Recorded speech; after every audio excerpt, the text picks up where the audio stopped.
Saludos, me llamo Ken González, estudiante de Ingeniería en Telecomunicaciones, y en esta oportunidad voy a hablarles sobre los receptores superheterodinos referente a la actividad número 6 de la asignatura Laboratorio de Electrónica de Comunicaciones.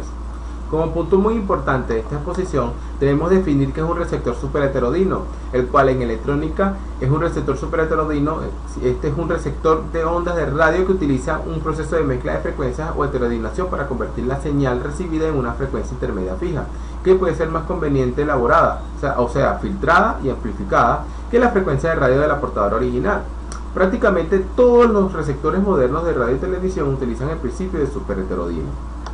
Ahora bien, dentro de las características de estos receptores, el receptor superheterodino lleva a cabo casi toda la amplificación de la frecuencia constante, la cual es denominada frecuencia intermedia, utilizando una frecuencia fija, con lo que se consiguen ajustes más precisos en los circuitos y se aprovecha todo lo que se puede dar al componente utilizando la válvula termoiónica, transistor o circuito integrado. En los receptores domésticos de AM, la amplitud modulada, la frecuencia intermedia es de 455 o 470 kHz. En los receptores de frecuencia FM, frecuencia modulada, generalmente es de 10.7 MHz. Los receptores superheterodinos mezclan o heterodinan una frecuencia generada en un oscilador local, contenido en el receptor con la señal entrante de la antena. Esta heterodinación resulta en dos frecuencias, una superior y otra inferior. A la frecuencia entrante, una de ellas, normalmente es la inferior, es elegida por la frecuencia intermedia, el cual es filtrada con un filtro de alto factor de calidad, amplificada y posteriormente detectada y demodulada para obtener una audiofrecuencia que se oirá después de ser convenientemente amplificada.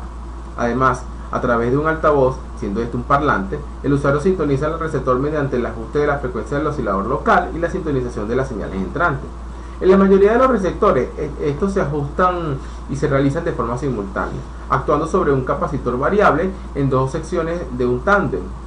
Estos son acopladas en el mismo eje y una de estas secciones de este condensador forma parte del circuito del oscilador local y la otra del de sintonía y la señal entrante. De tal forma que cuando se varía la frecuencia sintonizada en la entrante, se varía también la frecuencia de un oscilador local, manteniendo constante la diferencia entre ambas, cuál es la frecuencia intermedia, y este efecto se le denomina el efecto de arrastre. Actualmente, casi todos los receptores utilizan este método. Y esto también, en la práctica, no todos los diseños tendrán todos los elementos de este esquema, sino que se cubren con complejidad otros. Y los elementos esenciales de un oscilador local es el mezclador seguido por un filtro, un amplificador de frecuencia intermedia, los cuales estos son comunes en los receptores superheterodinos. Dentro de sus características podemos también decir que en el receptor superheterodino el filtro y el amplificador de RF, que sería el de radiofrecuencia, aísla la señal que deseamos recibir del resto de las señales que llegan de la antena. Este filtro pasabanda es genérico, por lo que tiene la poca selectividad de frecuencia. El mezclador recorre también el espectro de la frecuencia de la señal filtrada, concentrándolo alrededor de la frecuencia intermedia. Otra característica es que para desplazar el espectro, el mezclador utiliza la componente de conversión ascendente o descendente, según les sea más conveniente. Además, también tenemos otras características en que el filtro de la frecuencia intermedia aísla perfectamente la señal demodulada, ya que es un filtro de selectividad en frecuencia. También tenemos que el detector demodula la señal de la frecuencia intermedia, es decir, recupera el espectro de la señal original, y el amplificador le da la señal de salida a la ganancia que necesita. Otro punto muy importante de los receptores superheterodinos es sus ventajas y sus desventajas de estos sistemas. La mayor parte del trayecto de la señal de radio ha de ser sensible a una señal estrecha de gama de frecuencia. Solamente la parte anterior de la tapa conversora, que sería la comprendida entre la antena y el mezclador, necesita ser sensible a una gama amplia de frecuencia. Como por ejemplo de esto tenemos un receptor de AM que podría necesitar ser eficiente a una gama de 1 a 30 MHz, mientras que el resto del receptor solo necesitaría una respuesta correcta de la frecuencia intermedia, y esto es de 460 a 470 kHz, según sean los casos. Otra ventaja de estos sistemas es que se evitan los acoplamientos indebidos entre pasos por capacidades parásitas generadas por cables y pistas del circuito impreso al usar una frecuencia constante. Ahora bien, como desventaja de estos sistemas, de estos circuitos, de estos superheterodinos, es que en estos sistemas existe la posibilidad de que se demodule la frecuencia de imagen si no se conocen las normas que se rigen en el espacio radioeléctrico de una determinada zona geopolítica. Ahora bien, otro punto muy importante que tenemos son los superheterodinos de doble conversión. A veces, para superar obstáculos tales como el fenómeno denominado frecuencia de imagen o respuesta de imagen, se utiliza más de una frecuencia intermedia. En estos casos, la primera parte del receptor debería ser sensible a una banda de 1 a 30 MHz y la siguiente etapa de 5 MHz, que será una primera frecuencia intermedia, y la última a 50 kHz, sería una segunda frecuencia intermedia. Se utilizan dos conversores y al receptor así diseñado se le denomina superheterodino de doble conversión. Frecuentemente se elige como primera frecuencia intermedia 10.7 MHz y como segunda 455 kHz. Para obtener 455 kHz desde 10.7 MHz se mezcla la primera frecuencia intermedia con una señal proveniente de un oscilador local fijo a 10.245 MHz. Esta frecuencia suele venir fijada por un cristal de cuarzo y existen además superheterodinos de triple y cuádruple conversión.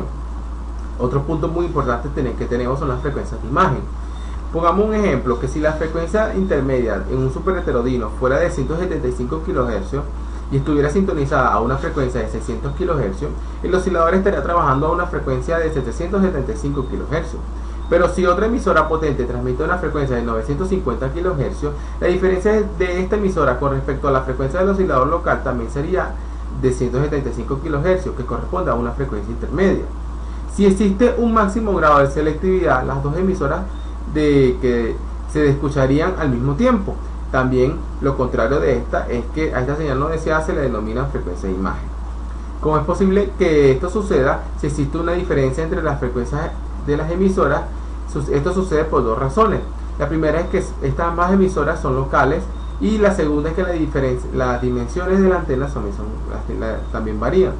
Por esta razón la selectividad se hace difícil, pero se soluciona utilizando varios pasos sintonizando el RF antes del mezclador, y la otra forma de solucionarlo es que la frecuencia intermedia sea más alta y más popular que la de 455 kHz.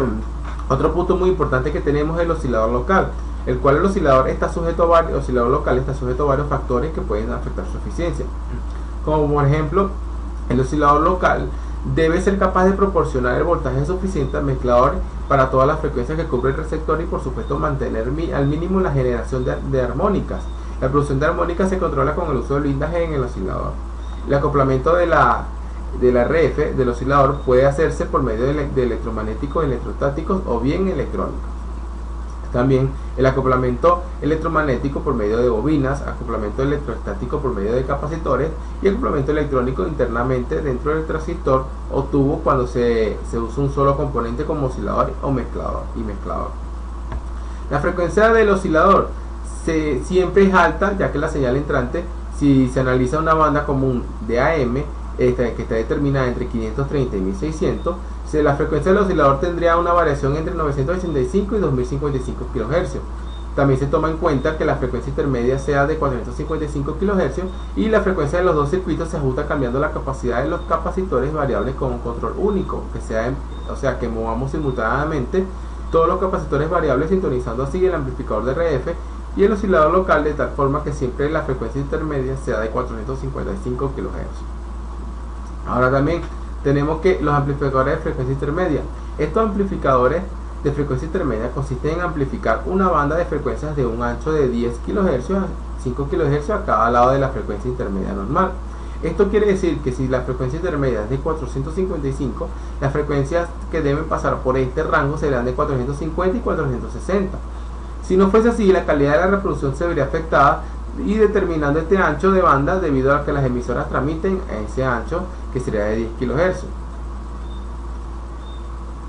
Por su atención, muchas gracias.